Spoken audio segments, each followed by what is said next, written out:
Kalimantan Banjar Pahuluan ada bahasanya khas lalu cuan, ujungnya panjang kada bau ukuran, nang mandang arakan bisa tatawaan. Terkenal jual lawan masakan, gangan paliat basantan, ngaran kampungnya Kalua, logatnya tuh bairama, kaya lagunya India. Oh, logatnya tuh bairama, oh, kaya lagunya India.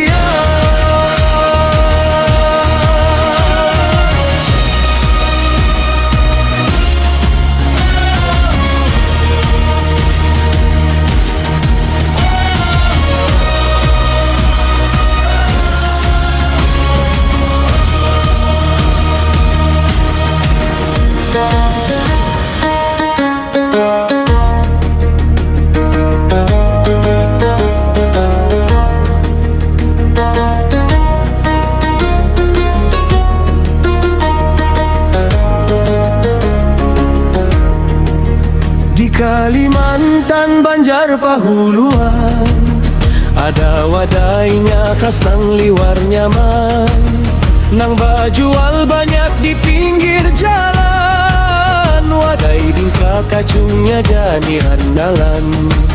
Banuanya luas pahumaan,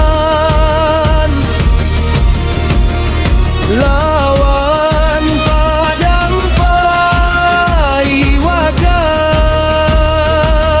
ngaran kampung